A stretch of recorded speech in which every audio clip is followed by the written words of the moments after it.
All right, so welcome everybody. Now, if you are an entrepreneur and you're running your own business, you know that it can be an absolute juggle, especially if you're a solopreneur or you only have a small team, right? There are so many hats, so many jobs, so many things to do, and you can find your focus and your attention just spread so thin. Does that resonate? Very easy to drop the ball, and it means that often you are spending your really precious time on things that aren't really high value that somebody else could do. Along come the virtual assistants.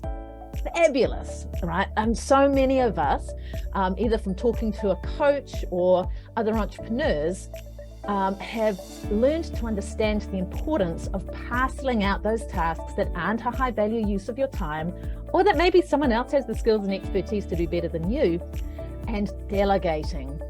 It's like the silver bullet, right? A magic pill that's going to solve all of our problems as an entrepreneur and give you your time back, right? And yet, how many entrepreneurs have had that frustrating experience where they get to that point of overwhelm? They go, yes, I'm going to delegate something. They hand a task off to a virtual assistant, and then what comes back is not at all what they expected. And it's so easy, especially when you're already overwhelmed, to just go, this just doesn't work for me. And we're back to square one. And that is why I am so excited to talk today to Rodney Allen of Global Officeworks.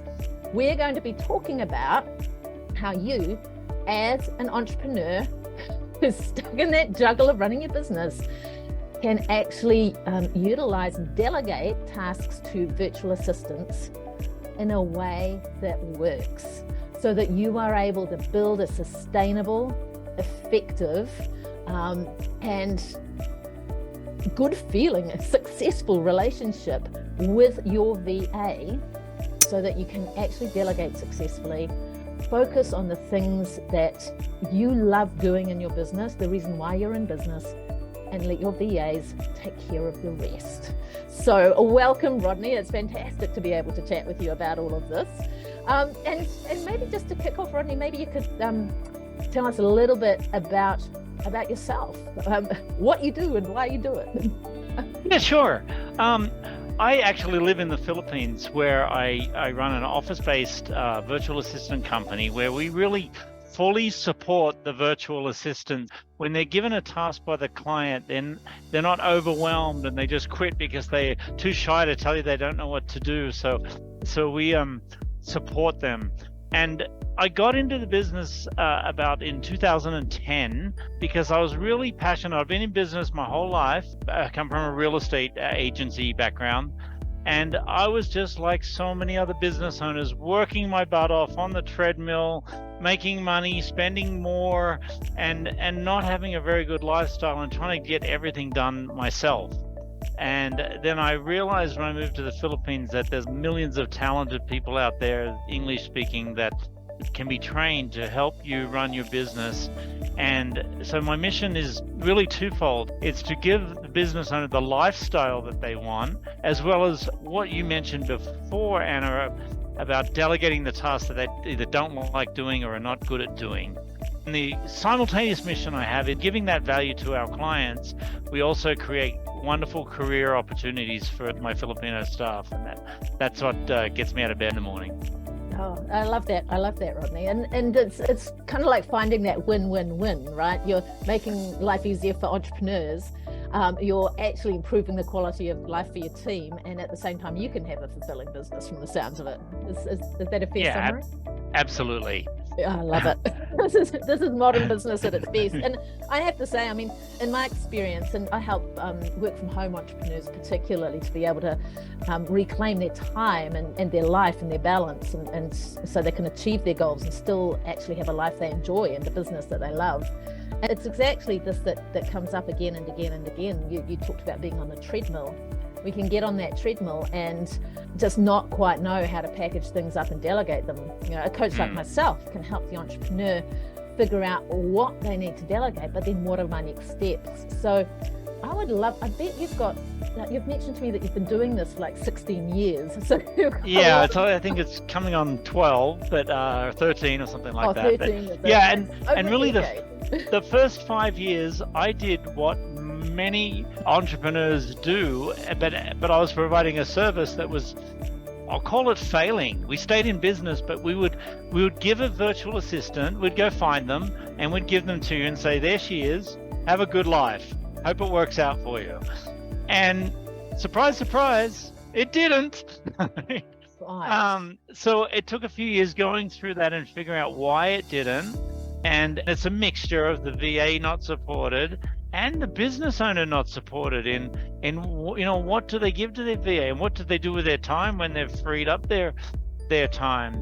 So I've got lots of tips, both cultural about how to establish that great relationship with your VA, assuming they're Filipino, but if they're not, it might tie over to other cultures as well. And also, administrative and, what things. And typically, what you want to give to your VA is repetitive tasks. They do that so well. Most entrepreneurs hate repetitive tasks, right? So it's a perfect match. And VAs love it. They get in their comfort zone and they get comfortable and familiar once they've learned how to do it, and they just do it over and over and over all day long, and they love it. And that's one of the keys, right, is once they do it over and over and over. So I bet with all of your experience in your own business as well as working with business owners, there's probably some, for want of a better word, some mistakes and places that we go wrong that you see time and again.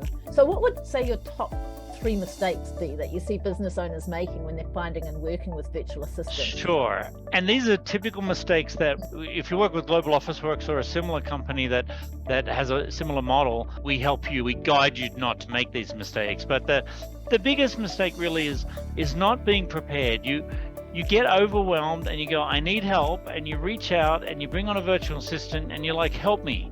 And they're like, well, help you how? Help you with what? Why am I helping? What's the end game? So the lack of systems and training videos and getting your business out on paper is probably the number one reason why entrepreneurs fail, in the first few months and just say, this didn't work. So how we overcome that is we try and get client coming on board at least a month before they come on board. And so we onboard the client and the VA at the same time. So the service hasn't started yet, but in the background, the VA is getting trained up on the type of business and the tasks that they're going to be required to do. And the client is busy putting their systems together, or at least taking a video of the things that they want to delegate. Once that video is in place, then the VA can then create and document the step-by-step systems to follow. We also recommend you overcome that by using a mind map, such as MindMeister. These are usually free with limited service, and you get everything out of your head. That all entrepreneurs have got their whole business in their head, and their VA is supposed to come on board in the first few days and know their whole business, and it just doesn't work. But if it's all laid out in a mind map, they can look at that and see how that business works. Absolutely. Do the brain dump. And even beyond the advantage of being able to get a VA to come on successfully, just doing that exercise of mind mapping all the different roles and tasks of your business is hugely important in terms of running your business strategically, right? How can you have business continuity if we're carrying it all around in our mind? And it's so overwhelming. Yes. One of the things that I'm hearing from you, and this is me with my coach's hat on, is do not wait until you're overwhelmed, because then you're not going to have the capacity to be able to actually do this effectively. So actually be proactive, be front-footed as an entrepreneur. They say fail to plan and you plan to fail, right? So what I'm hearing is actually start with the end in mind, and as you are growing your business, think about what is my organizational structure, what are the various different roles, which are the ones that I'm best suited to, that are higher value, that need me, which are the ones I can parcel out and plan to delegate, and actually start talking to someone like yourself, or at least doing those videos and systematizing before it becomes so painful that you're too stressed to do it effectively. Right. Does that sound right? That's the biggest mistake. And then the assistant can't get any help from you because you're so overwhelmed that you can't even return their call, and it just fails. So getting that down. And another thing is, another reason why people fail a lot is they expect their assistant to be an expert both with the tasks they need to do and an expert in their business as soon as they hire them. And there's that adage, you don't hire a superstar, you kind of create one. And that's very important to have that mindset that you will be creating one or two. And as far as going back to, you mentioned about get it early, and of course we recommend that. Get it before you're overwhelmed. It'll be a much more streamlined process. But especially with startup businesses, they may not have the cash flow to get it, a full-time VA team until they're overwhelmed, and then they have the cash flow and they don't have the time. So with our service, we offer different levels of part-time service to kind of get in with baby steps and take it, bit by bit. And I don't recommend you part-time VAs. You really want to get up to a full-time as quick as you can, but starting with a part-time is better than not starting with one at all.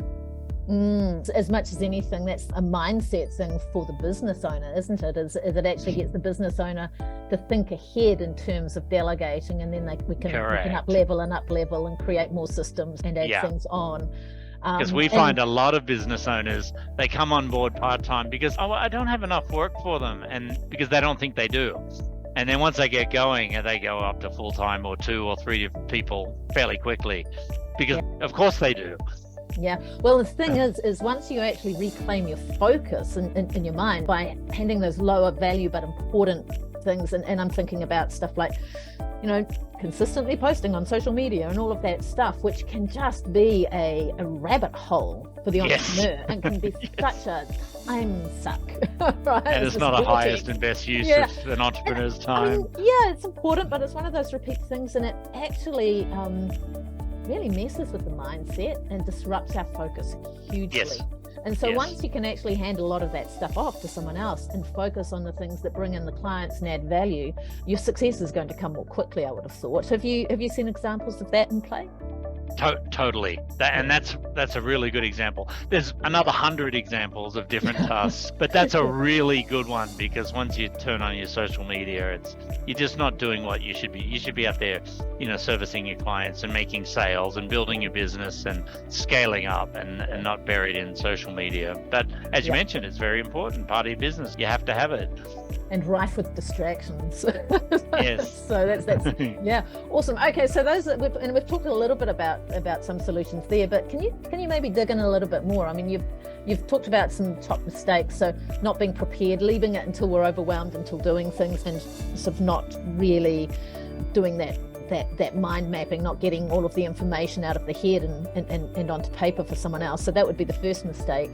You mentioned expecting assistants to be an immediate expert in the business from day one, which is so tempting when you're overwhelmed and you just want someone to come on board effectively, but it's just not realistic, is it? There's another one that comes to mind, and then I'm speaking in general terms. There's always the unicorn that's different, but in general terms, find an office-based virtual assistant that has some office structure around them that holds them accountable. And there's a couple of reasons for that. One, they're more productive in the office, and 2, there's kind of a scam going on with home-based VAs where they're working for multiple clients. So they do help you, and you think, yeah, she's okay. I don't really think she's doing as much as she should be. It's not as much as I expected.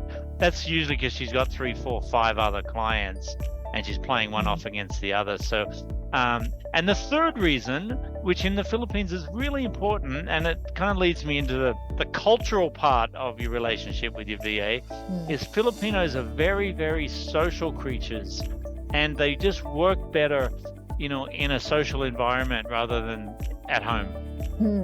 And I've been supporting work from home mompreneurs for years, and one of the things that I've noticed for anybody working from home, and a lot of people are in that situation where they're juggling the household management and the kids and several clients and things like that, and it's very difficult to maintain that focus because there are so many competing demands pulling at attention. So a person needs to have some very strong systems in place to keep that structure and the prioritization and the accountability themselves, which is possible, but most of us aren't taught how to do it, right? The environment has a huge impact on our mindset and our productivity. So what you're suggesting about having a separate office space, purely from a mindset point of view, that's very powerful, because it gets us away from those distractions and shifts gears so that we're actually, I'm in the workspace now, I'm focused on getting the work done. So I think that probably plays to what you're talking about as well. But I love, what I love is you're saying having someone who has their own office space, but also the structure and team around them to help them stay focused on work and accountable. Very much so. Yeah. Especially that accountable word. Yeah. Which of course, that's why we want a VA, is so that we can delegate, hand things off, and not have to continually micromanage them. And have you done this? Have you done this? Have you done this? No. Yeah. You want that. Absolutely. Accountability. And so frustrating when we delegate things and it just doesn't get done, right? Correct. Yeah. So that's a good third tip. Cool. So there's a few things that can trip us up. What would your top suggestions be on how to avoid these mistakes that we've been talking about?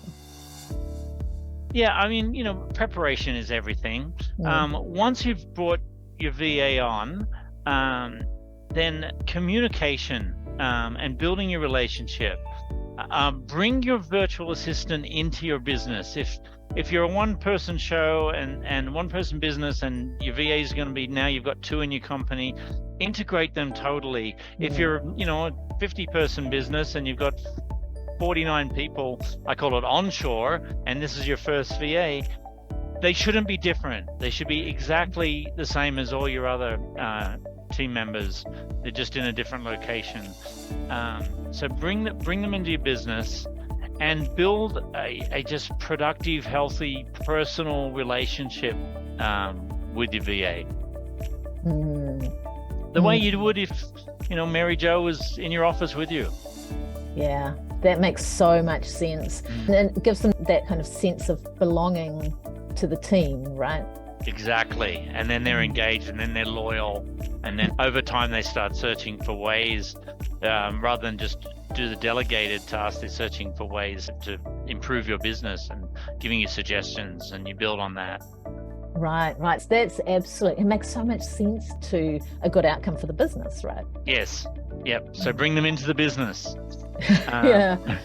And now, when you do that, and I'm going to talk about Filipino culture a little bit, because it's really, really different. We tend to think, because the Philippine history is, 500 years of Western influence, Spanish and American influence, that it's very much, Westernized. And it is to a certain extent, but they've still maintained a lot of their different cultures. And a couple of big ones just to be aware of, they avoid confrontation. So, in the West, we say, why the heck didn't you get that done? And, that might cause them to start crying and quit. You've got to kind of go round and round softly, and it'll come out why, and then you can, resolve the issue. They have family values wins over work. I like to say, in the West, we always work to live, and Filipinos live to work. So that's something we can actually learn from them. They are very, very dedicated to their employer, but when a family commitment comes up, the family is going to win over. So you just have to be aware of that. It might sometimes affect their attendance and performance because they've got this family commitment, which is just another reason to have all your systems down. So if you, in our model at Global Office, when you get to a full-time stage, we actually provide you 2 part-times people, so the second person can fill in when the first person is absent. It doesn't happen that often, but it's bound to happen. If you have somebody for a couple of years, you're going to have a few times where their family steps in and you got to go take care of grandma. Yeah, 100%. And I'm just thinking, listening to you, you mentioned we could learn a lot from that, right? Especially over the last few years, a lot of people have done a bit of a reassessment of those values and priorities, and realizing that work-life balance is so much more important, and the importance of family. I mean, a lot of people have lost family due to COVID and other things in the last few years, and it's a big wake-up call for us globally. There are times when that needs to come first. How do we structure things in anticipation of that possibility, so that we have business continuity. And that goes not just for VAs, but for any other team members, for the stuff that's in your head as a business owner, right? That's, again, documenting and doing that mind mapping helps to have that business continuity should something happen. And, with filing and IT, it cuts across all areas of our business, actually. Think about how we can have continuity should something like that happen, so that you as a business owner can prioritize that balance as well. It's amazing how many people go into business so they can have more time with family. The opposite is 90% of the time. Yeah. But once you get that VA team going, in a few months' time, you can get the machine running where you are able to do that. Exactly. It actually sounds like it can be that trigger that forces us to put the things in place that allow that continuity and allow us to systematize in a way that gets that balance back. And the VA is part of that. So family values, I absolutely love that. What are some of the other factors? Because a lot of people do look to places like the Philippines as a source of virtual support, or virtual is probably not the word because they're real humans, but distant support is maybe a better way of putting it. What are the other factors that business owners should be aware of cross-culturally? Yeah, cross-culturally, I call it in the Philippines, the two driving forces are fame and shame. They love to receive fame, such as if you're congratulating on something, make it as public as possible, blast it on Facebook so all their friends see. But if it's something, delicate, or they've made a mistake and you have to address it, you want to do it privately. And that leads me to what the number one frustration I think people have with Filipino VAs and the Filipino culture is they will always say yes, no matter what. They will never say no, because there's a couple of reasons why they don't want to say no. One, they don't want to disappoint you, and they don't want to put shame on themselves. Like, for example, if you ask your VA, did you you explained the task and you say, did you understand? They're always going to say yes, and then they might not get it right because they didn't understand it at all. So a real hot tip for you to think about and put in practice is change the way you ask questions. So instead of, for example, instead of saying, did you understand? You say, did I explain that well enough to you? And what that does is it gives them then the opportunity, if they didn't understand it, to say, actually, no, ma'am, you didn't explain that well enough to me. So it puts the shame on you, not on them. Or, if we choose, we can say it puts the ownership on us and therefore the opportunity to rectify things. I love that. And just listening to you, it sounds like it's exaggerated in the Filipino culture, but I'm thinking that that's actually a really good practice. Sure. Even working with another Westerner, even in another conversation, right? Is just checking. Did I explain that? And it just comes down to good communication generally. Yes. So that's a really, really good tip. Did I explain that well enough for you? And often you may not have explained it well enough. It might actually be your fault. Yeah. I'm thinking this probably comes into couples issues as well, but yes, of course. Let's not go there today. But it really is, because people do take different things out of our communication, and it's so easy for us to assume, well, I understood it, therefore they must, and not do that cross check. So that's beautiful.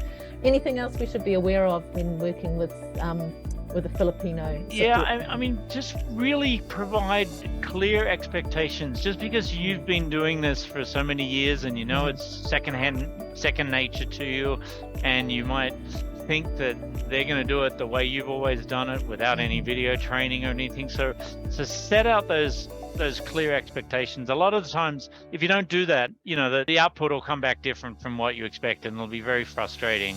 So I like to put everything in writing. Use a project management software such as Asana or Teamwork or Monday.com, and define the task and lay out the task in detail. But then when you're having a short morning huddle or just a quick touch base, have them verbally describe to you what that task is all about, so you can make sure they've got it. Brilliant. Yeah, that's absolutely brilliant. I love it. Again, I would suggest that probably essential when working with a VA, but actually a great communication tip. Listening to you, I was thinking of getting the kids to learn how to do the dishes and cook. It's not that dissimilar. I've been doing it for so long. I know exactly what's involved, isn't it? Right? Yeah, I have a story like that. A few years ago in the Philippines, everybody still burns. They burn their trash, they burn their leaves, their garden refuse, and all that kind of stuff. And so our neighbor, who we get along well with, was burning. The wind was blowing the white, thick smoke into our house. So we went over and we told her, the smoke's blowing right into our house. Instead of just burning it like that, would you mind digging a hole and putting all this stuff in your hole? And he's like, oh yeah, sorry about that, of course. So he puts out the fire and he goes and gets a shovel and he digs a deep hole and he puts all the stuff in the hole and then sets it on fire again. In my mind, I'm saying, could you bury it? But I wasn't specifically asking him to bury it. I asked him to dig a hole. So that's what I got. Well, he fitted that within his mental map or mental understanding of how it's done, right? So, right. Yeah, obvious to him. just not what you had in mind. That's a brilliant story. Thanks for sharing that.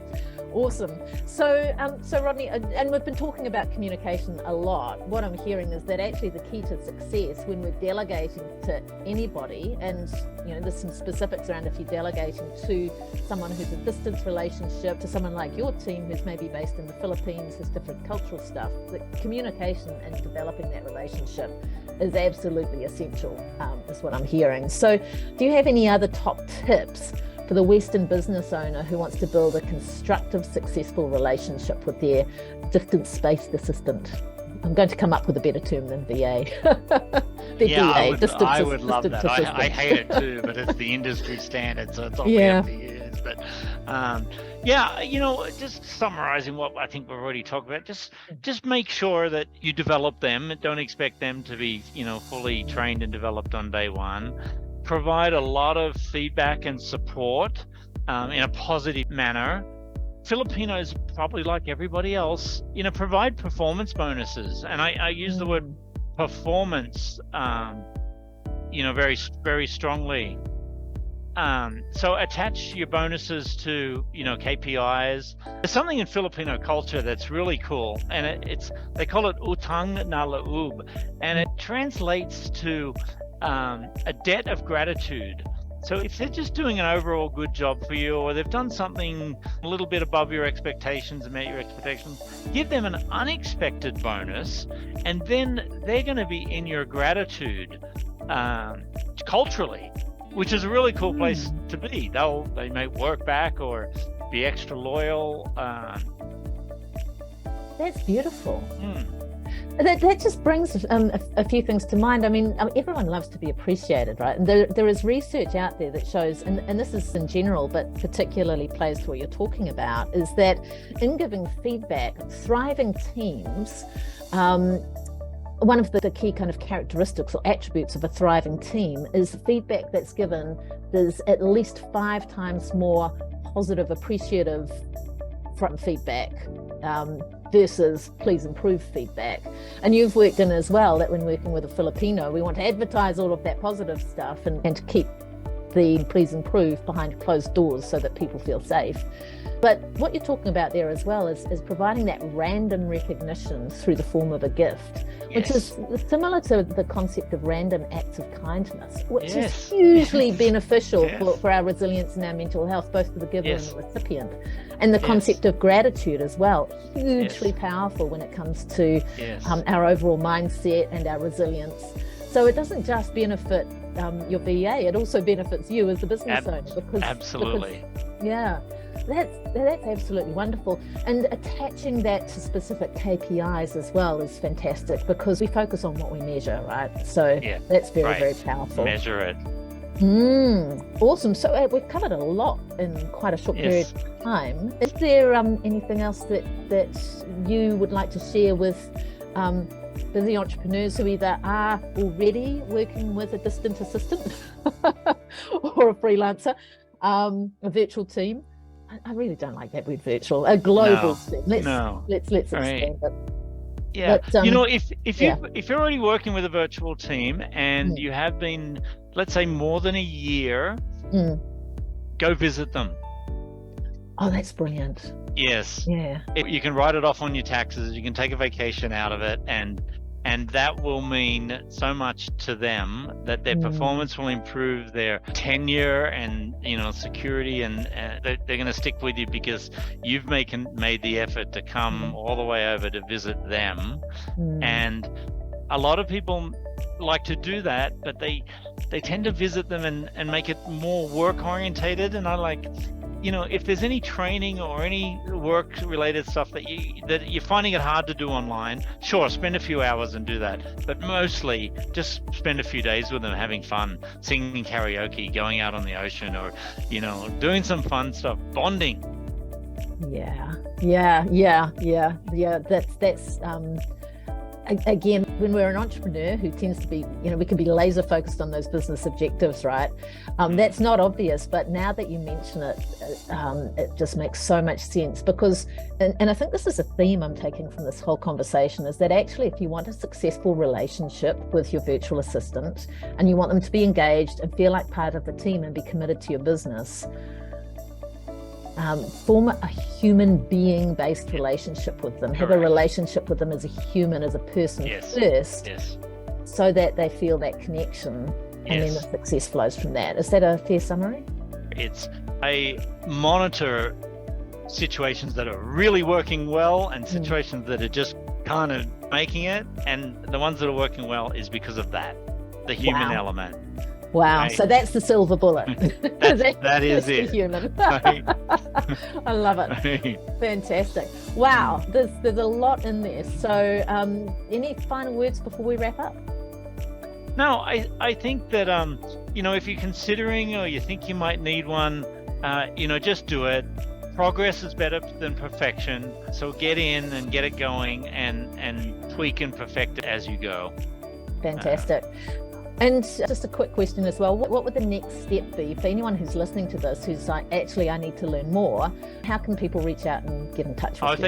If they go on globalofficeworks.com, there's a little sign up form, book a call, and you'll get either me or my onboarding manager. And the way we work, it's not a sales pitch, it's because we don't want you to start tomorrow. We want to guide you through and get you ready to be successful when you start. Yeah. So fit and preparation come first. Yes. Some people can start tomorrow, but not many. Most we have to guide them through that preparation. 100%. And if anyone is looking for some help with actually, how do I actually work out what's important and what to focus on and what it is that I want to delegate, give us a call. McKinley.com. You can give Rodney a call and get in touch with Global Officeworks. And if you're wanting to get that big picture in place and that clarity around what you're wanting to do and what you're wanting to delegate so that you can leverage your own strengths, get over any of those blocks that we have around delegating as well, reach out, mckinley.com, and I'll help you with that. Same basis, we'll just hop on the phone, give you some tips and look at any other support that you need so that you can actually leverage the possibilities of having a global team that allows you to focus on doing the things that brought you into your business in the first place, so you can focus on building a business that you love and that you actually feel good about each day. How does that sound? I think that's so perfect, because you can help that overwhelmed entrepreneur get in the position, and then we can implement what you guys decide. So I think that'll work out really well. Yeah, exactly. We've got to have the strategy and the focus and that clear structure in place, and so that you can implement and hand things off, build the team that aligns with your vision, hand things off to the people who can look after those repetitive tasks so you don't need to do them, and you can free up your creative capacity to actually create the business and life that you want. So yeah, it's beautiful. And so that you can have holidays in the Philippines with your team. How does that sound? Such a beautiful part of the world. Awesome. Thank you so much for joining me today, Rodney. I'll just one last thing, if you've got one kind of summary thought just to close off this interview that you'd like to share with people. One summary thought. Rodney's tip for success. I think I've already given it, and that's just get a virtual assistant. Yeah. Don't wait till you're overwhelmed. Do it now, Yes, so that you do can it actually now. grow successfully and in a way that works for you. Yeah, I Yeah. love it. Beautiful. Thank you so much, Rodney. And thanks everyone for joining us. We'll see you again soon. All right. You're very welcome. Thanks.